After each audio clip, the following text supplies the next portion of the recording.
Vamos para a segunda parte. Essa não é muito fácil para explorar um livro tão rico de tradições e tão complexo, mas eu vou tentar resumir em grandes blocos. Em primeiro lugar, a gente precisa entender que o livro de Juízes ele recolhe tantas tradições e talvez ele contenha, muitos acreditam que ele contenha aquilo que é de mais antigo em termos de texto escrito na Bíblia hebraica, que é o Cântico de Débora. Então, digamos que o livro de Juízes, em termos de tradições, elas são alinhavadas para que corroborem aos interesses dos redatores deuteronomistas. E aqui há interessante, por que o texto se mantém em tensão? Porque ele recolhe tradições proféticas com memória tribal anti-estatais. Mas como é que ele recolhe essas tradições anti-estatais se o interesse dele é pró-Estado, pró-monarquia de Josias, pró-reforma do Estado? Isso que é um mistério, mas do ponto de vista da literatura é possível, porque você recolhe a tradição, você não pode negá-la, mas você pode reinterpretá-la. É isso que ele faz, é isso que ele costura, os redatores costuram em termos de tradições pré-estatais, tribais e proféticas. Por outro lado, se vocês verificarem, há diferentes camadas redacionais onde essas tradições são reinterpretadas. Então, há uma tradição que é josiânica, que é do tempo de Josias, onde se começa a redigir a história deuteronomista, mas a obra da história deuteronomista, ela se inicia em Josias, provavelmente até um pouquinho antes, com Ezequias, 100 anos antes. Mas ela não termina aí, com o fracasso da reforma de Josias, com a destruição do reino de Judá e a deportação, as várias deportações da elite de Jerusalém, a destruição do templo pela Babilônia, o exílio, esta tradição, esses interesses que predominaram na história, no relato da história deuteronomista, eles também vão receber novos ingredientes, que é uma crítica ao Estado. Por isso é que se mantém a memória que já era anteriormente crítica ao Estado, que é a memória profético-tribal. Então, há diferentes camadas redacionais onde tudo isso tá ali dentro. E tudo convergindo para a fé em Javé. Né? A fé em Javé permanece sempre, mas muitas vezes alocada, interpretada, às vezes manipulada para este ou aquele interesse. Veja como a religião pode ser, e sempre o é, uma faca de 2, 3, 4 gumes, né? Pode ir para lá ou para cá. Por isso que é importante fazer uma leitura crítica, sobretudo para nós cristãos católicos, à luz do Novo Testamento, porque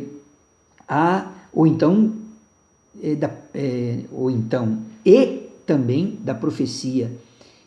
Os livros históricos, chamados livros históricos, são livros teológicos. Bom, mas deixa esse preâmbulo para lá, vamos direto ao texto. O texto, ele se abre com um grande enquadramento.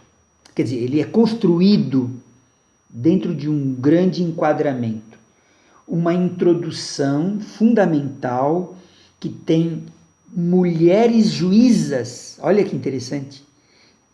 Parece remeter a uma sociedade matriarcal. Mulheres juízas, guerreiras, libertadoras. Débora julgava embaixo da figueira. Olha que interessante. E termina com uma catástrofe de mulheres estupradas, mulheres violentadas, mulheres roubadas, mulheres. E uma mulher especial, uma concubina, que é estuprada, violentada, assassinada e depois esquartejada. É duro ler isso, parece um filme de horror, mas o livro de Juízes termina com essa tragédia. Termina com um convite a: olha onde nós fomos parar. E com uma pergunta que esse relato de mulher estuprada, concubina, e mulheres violentadas, mulheres roubadas, está no conjunto final do livro de Juízes. Veja que inicia com mulheres guerreiras. Débora está acima do homem Baraque, a ela a heroína que é atribuída à vitória, talvez o hino mais antigo. As tribos se reportam a essa mulher que reúne e vence o seu algoz, essa mulher que mantém os ideais tribais, anti-estatais, em nome de Javé. E a essa mulher se une outra grande mulher, né? Outra grande mulher impressionante é a Jael, que, diferentemente do seu marido,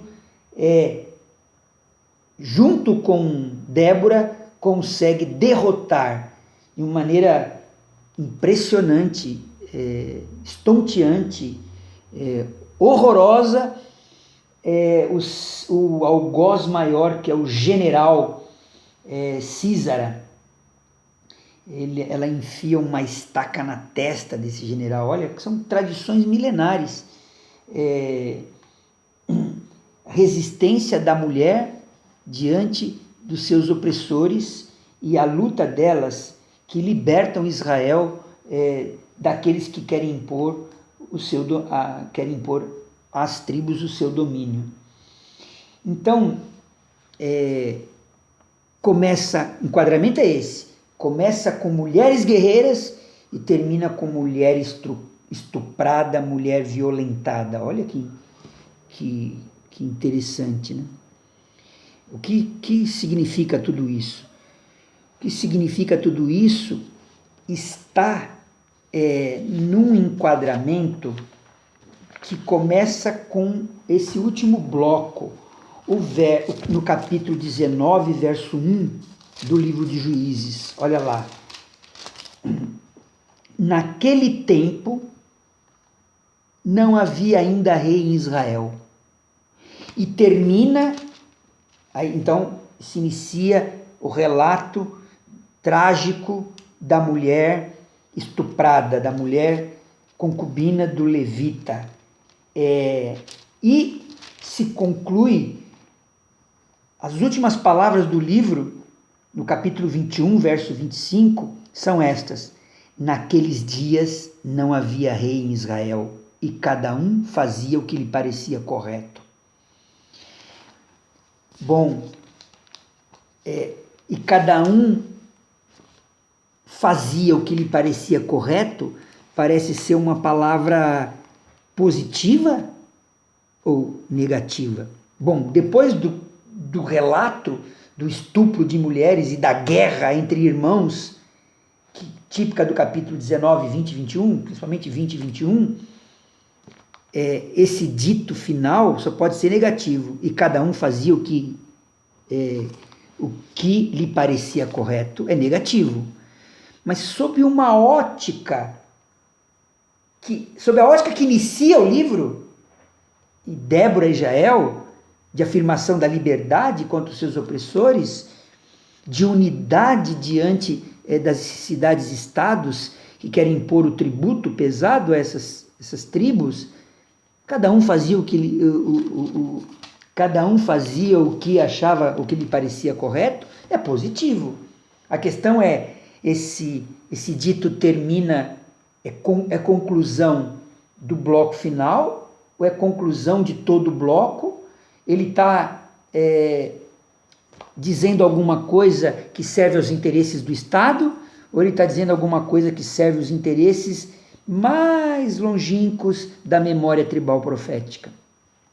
Bem, eu termino aqui esse segundo vídeo e eu vou ter que fazer um terceiro porque preciso falar dos outros grandes textos que contêm esse maravilhoso livro de Juízes.